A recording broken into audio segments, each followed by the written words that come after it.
अस्सलामुअलैकुम। Muzammil सोहवर्दी official YouTube channel के साथ मैं हूं आपकी मेज़बान इकरार रियाज़ और हमारे साथ मौजूद है मुज़म्मिल सोहवर्दी। तो नाज़रीन, आज के व्लॉग में हम डिस्कस करेंगे कि खान साहब ने अब फील्ड मार्शल को लेकर क्या कहा है और ये जो पीटीआई है, क्या ये वाकई सियासी टेम्परेचर बढ़ाना चाह रही है। फिर उसके बाद ज़िमनी इंतखाबात से वैसे तो बाइकॉट है, लेकिन एक सीट पर ये इलेक्शन लड़ने हैं। फिर सीएम केपी को क्या हिदायत दी गई हैं, सैलाब है लेकिन जो सीएम पंजाब हैं वो मरी में आराम फरमा रही हैं। तो ये क्या स्टोरी है, इन तमाम मौज़ूआत पर आज के ब्लॉग में हम डिस्कशन करेंगे। तो मुज़म्मिल साहब, अस्सलाम वालेकुम, क्या हाल है आपका? वालेकुम सलाम। बिल्कुल ठीक। आप सुनाएं, कैसी तबीयत है आप? मैं ठीक हूँ, अल्लाह पाक का शुक्र है। आई एम श्योर हमारे नाज़रीन भी खैर आफियत से होंगे। तो मुज़म्मिल साहब, ब्लॉग का आगाज़ करेंगे सबसे पहले कि खान साहब ने कहा कि आसिम मुनीर मुझसे माफ़ी मांगे। 9 मई मैंने नहीं कराया, 9 मई तो उन लोगों ने कराया कि जिन्होंने फुटेज चुराई। इस वक्त 9 मई आसिम मुनीर की इंश्योरेंस पॉलिसी है। तो क्या ये उल्टा चोर कोतवाल को डांटा नहीं लग रहा? अच्छा, मुझे ये बताएं, 9 मई वो कहते हैं जी फौज ने कराया। ये जो कोर कमांडर के घर के बाहर इमरान खान के भांजे खड़े थे, ये फौज में मुलाजिम है। ये जो कोर कमांडर के घर के बाहर यास्मीन राशिद, एजाज चौधरी, उमर सरफराज चीमा सारे खड़े थे, ये इमरान खान के मुलाजिम हैं। ये फैसलाबाद में जो पीटीआई के लीडर अफजल शाही वगैरह जो आईएसआई के दफ्तर पे हमला कर रहे थे, वो इमरान खान वो फौज के मुलाजिम हैं। जो जीएचक्यू पे हमला कर रहे थे, वो इमरान फौज जीएचक्यू पे खुद हमला करा रही थी। देखें, आप फौज के खिलाफ ज़रूर बयान दें, लेकिन एक बात तो मानें कि 9 मई तहरीक इंसाफ का एक ऑपरेशन था, नाकाम हो गया, बिल्कुल नाकाम हो गया। उसका सियासी फ़ायदा आसिम मुनीर को हुआ। ये बात ठीक है कि इमरान खान साहब 9 मई की प्लानिंग करते हुए ये भूल गए कि इसकी नाकामी का फ़ायदा जो है वो आसिम मुनीर को होगा। मैं मानता हूँ कि 9 मई का हम्म। सियासी फ़ायदा आसिम मुनीर साहब को हुआ। सारी फ़ौज उनके साथ आके खड़ी हो गई, उनकी कमांड एकदम यकसू हो गई, फौज एकदम इत्तेहाद आ गया। फौज ने समझा हमारे ऊपर हमला हो गया है और सारे अपने आर्मी चीफ के साथ आके खड़े हो गए। जो फौज में तकसीम थी कि जी इमरान खान ये वो सारी तकसीम फौज में ख़त्म हो गई और आसिम मुनीर की रिट कायम हो गई फौज के ऊपर। मैं मानता हूँ ये बात हम्म। कि अगर 9 मई से पहले लोग आसिम मुनीर के हवाले से स्पेक्ट्रेबल के खदशात का इजहार कर रहे थे, उनके रिट पर सवालात थे, उनके खिलाफ फौज में से कह रहे थे जी बड़े जर्नैल उनके खिलाफ हैं, ये कहा जा रहा था कि जी फौज में इमरान खान की बड़ी मकबूलियत है। लेकिन 9 मई वाले दिन जो हुआ, उसके नतीजे में पूरी फौज जो है वो आसिम मुनीर के साथ आके खड़ी हो गई, क्योंकि उन्होंने कहा हमारे ऊपर हमला हो गया।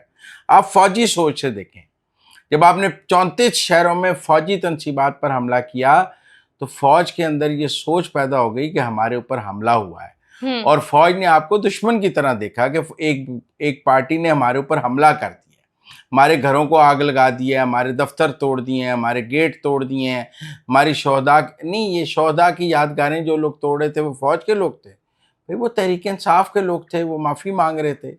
तो टेक्निकल बात यह है कि मैं आधे बयान से मुत्तफिक हूँ कि 9 मई आसिम मुनीर की इंश्योरेंस पॉलिसी है, हम्म। लेकिन ये इंश्योरेंस पॉलिसी इमरान खान की गलत सियासी हिकमत अमली ने आसिम मुनीर को दी। देखें, सियासत में ऐसे ही होता है, मुखालिफ की गलत चाल दूसरे फरीक को फ़ायदा देती है। 9 मई की नाकामी ने आसिम मुनीर को ताकतवर बनाया और वो एक ताकतवर आर्मी चीफ बनकर उभरे कि जिन्होंने फौज को इकट्ठा कर लिया, जिनका हम पर हमला हुआ है, हम इनको नहीं माफ़ करेंगे। आज पूरी फौज उनके साथ खड़ी है कि हम इनको नहीं माफ़ करेंगे। तो इमरान खान को ये कहना चाहिए कि हम नाकाम हो गए, हमें शिकस्त हुई, जो कामयाब हुआ ये तो ऐसी है जैसे 10 मई को उन्होंने इंडिया को शिकस्त दे दी, वो एक ताकतवर जर्नैल बनकर ऊपर पड़े, फिर दुनिया फील्ड उनसे बात मार्शल भी करने बने। लग गई। जब भी कोई बंदा कोई जंग जीत जाता है तो उसके बाद वो ताकतवर हो जाता है।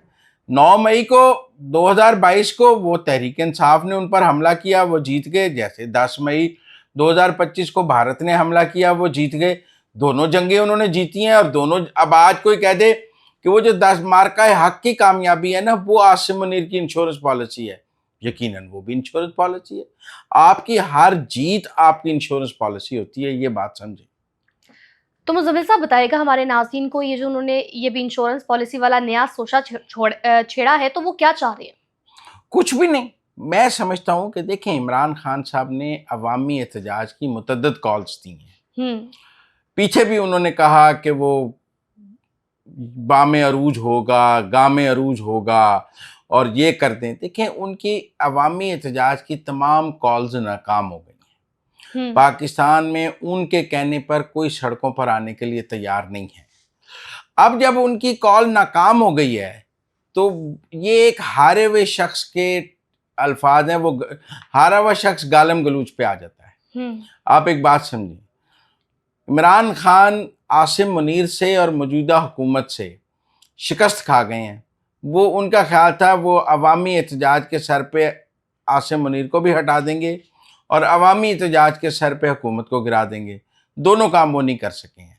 तो जो नाकामी है वो इन ट्वीट्स में अब नज़र आ रही है, क्योंकि पिछले ट्वीट्स तो थे ना कि लोग बाहर निकलें, लोग इनको बहा के ले जाएं, बामे अरूज होगा। वो बामे अरूज बामे जवाल बन गया और ये इन ट्वीट्स में बामे जवाल जुबान ऊंची ऊंची आवाज में नजर आ रहा है।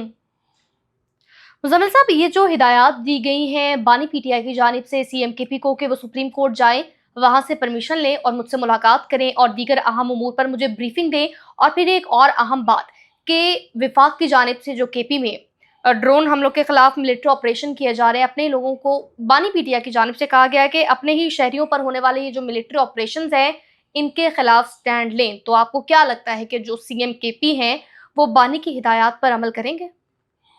देखिए, बात यह है कि ये एक ना चूहे बिल्ली का खेल है, फिक्स मैच है गंडापुर और इमरान खान के दरमियान। इमरान खान गंडापुर को वज़ीर आला रखना भी चाहते हैं और गंदा भी करना चाहते हैं। उनको एस्टेब्लिशमेंट का टाउट भी साबित करते हैं, लेकिन उनको वज़ीर आला रखना भी चाहते हैं। भाई, जब उन्होंने आपकी हिदायत के बरअक्स बजट पास किया तो आप अगला ट्वीट करते हैं कि उनसे इस्तीफ़ा ले लिया जाए। आपकी हिदायत नहीं मानी ना गंडापुर ने, वो सुप्रीम कोर्ट नहीं गए, वो ये नहीं गए, वो बार बार आपकी हुक्मतुली कर रही है, आप उनको हटा दें। टेक्निकली इमरान खान ये समझते हैं कि अगर जो केपी का इक़्तिदार है वो खोना नहीं चाहते। आप पहली बात ये समझें। और चूंकि वो ये कहते हैं कि आम आदमी को ये समझ ना आए कि मुझे इक़्तिदार प्यारा है, वो साथ साथ गंडापुर को अपनी सोशल मीडिया टीम से गंदा करते रहते हैं और गंडापुर को वज़ीर आला बरकरार भी रखते हैं। भैया, आपको गंडापुर की पॉलिसियों से इख्तलाफ है, आप गंडापुर को वज़ारत आला से हटा दें। किसने रोका इमरान खान को गंडापुर को? वो एक ट्वीट करें, गंडापुर 24 घंटे में इस्तीफ़ा दे, करें ना ट्वीट, क्यों नहीं करते? वो एक ट्वीट करें कि गंडापुर केपी की असेंबली तोड़ दें, क्यों नहीं करते?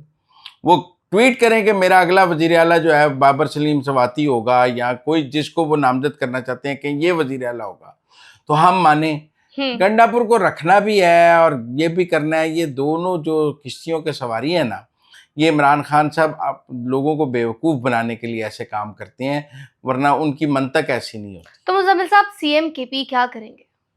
कुछ भी ना करे, उसको पता है इमरान खान ने उसको रखना है, उसने एस्टेब्लिशमेंट के साथ अच्छे तल्लुकात रखने हैं और इमरान खान ने उनको बर्दाश्त करना है। लिहाजा ये फिक्स मैच है गंडापुर और इमरान खान के दरमियान। विन-विन सिचुएशन है। विन-विन सिचुएशन है और इमरान खान को पता है कि वो एस्टेब्लिशमेंट के साथ चल रहे हैं। मुझे एक बात बताएं, इमरान खान एंटी एस्टेब्लिशमेंट है।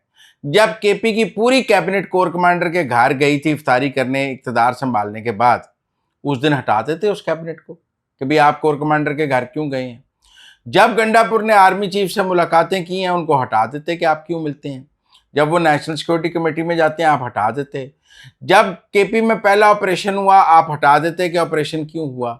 जब अफगानियों को निकाला गया, आप हटा देते कि क्यों निकाला जा रहा है, गंडापुर कुछ नहीं कर रहा। आप सब कुछ बर्दाश्त भी कर रहे हैं और एक नैरेटिव बिल्डिंग भी कर रहे हैं। ये पीटीआई के वोटर को बेवकूफ़ बनाने का एक तरीका है कि इमरान खान कोई बात करता रहे, नीचे से लुटमार जारी रखो।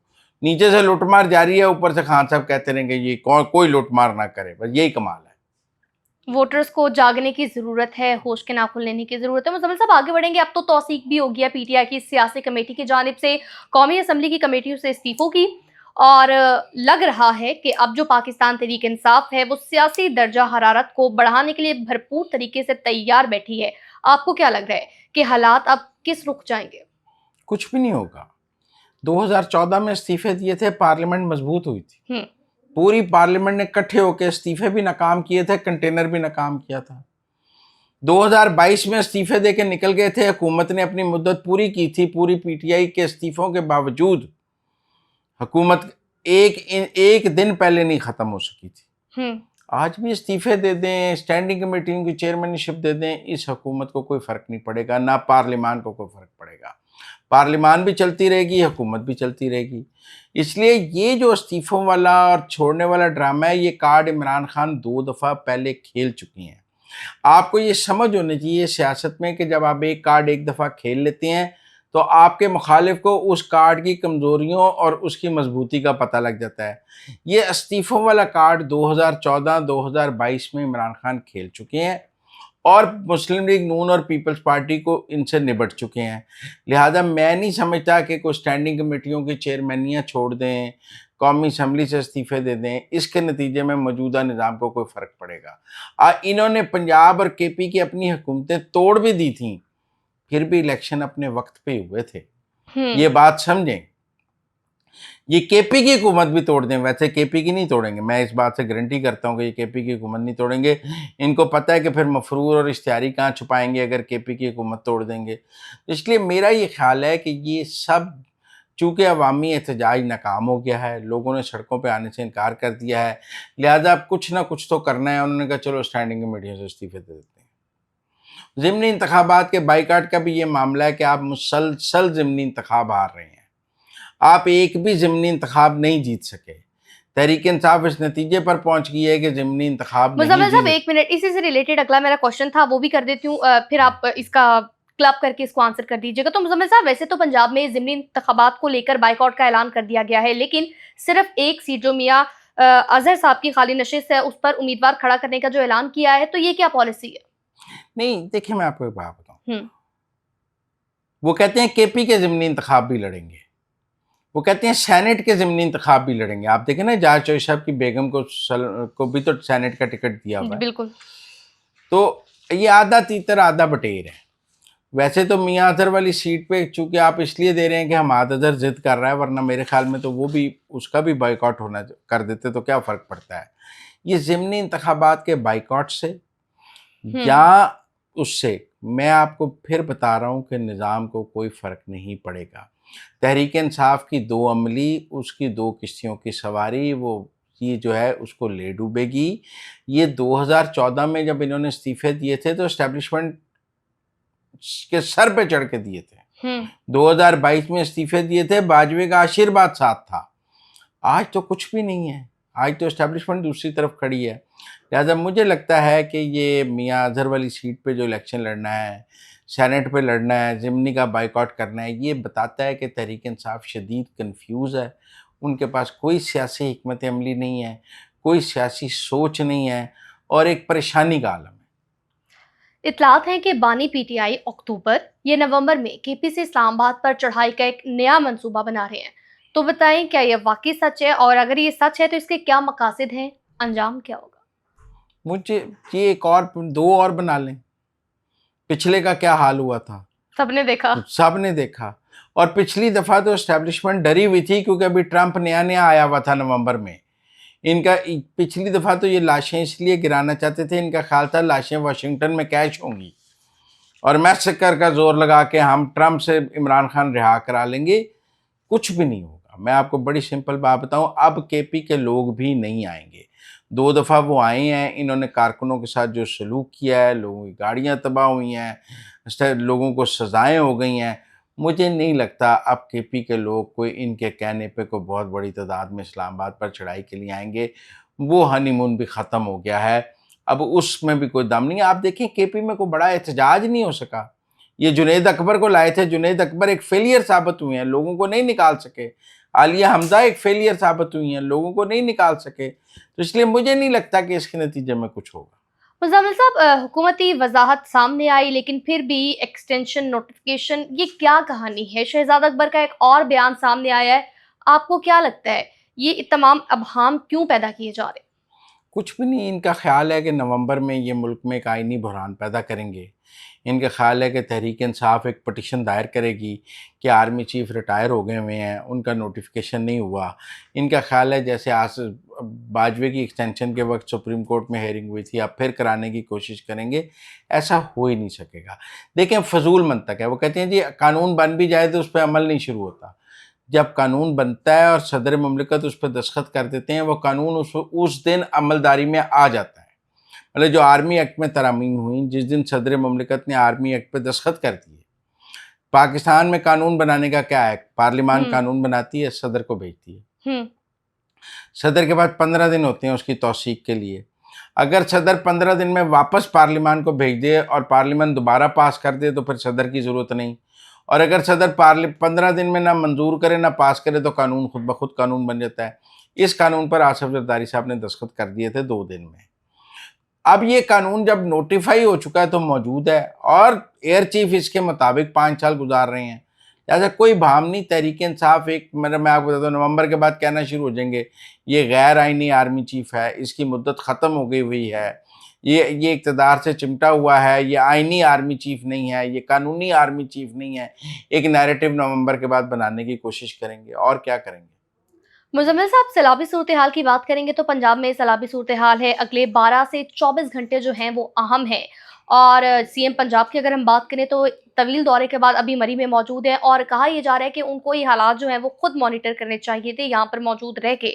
तो आपको क्या लगता है कि वाकई उनको यहाँ पर होना चाहिए था या वो मरी में ही ठीक है? नहीं, उनको होना चाहिए था, उनको सैलाब-ज़दा इलाकों में होना चाहिए था।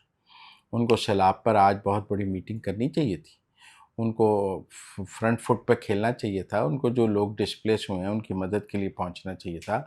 पंजाब हुकूमत का एक निज़ाम ज़रूर है, वो काम हो रहा होगा, हम्म लेकिन वज़ीर आला की मौजूदगी बहुत मैटर करती है। मैं समझता हूँ कि उन्हें आज सैलाब-ज़दा इलाकों में मौजूद होना चाहिए था। मैं नहीं समझता कि उनका मरी होना कोई अच्छा पॉलिटिकल सिग्नल है। ये ठीक पॉलिटिकल सिग्नल नहीं है। जितनी मर्ज़ी अहम मीटिंग होती, वो आज सैलाब-ज़दा इलाकों में उन्हें मौजूद होना चाहिए। तो नाज़रीन, अब तक के लिए इतना ही। आपसे मुलाकात होगी अगले व्लॉग में। हमें दीजिए इजाज़त। अल्लाह निगहबान। और हाँ, चैनल को लाइक शेयर सब्सक्राइब करना ना भूलिएगा।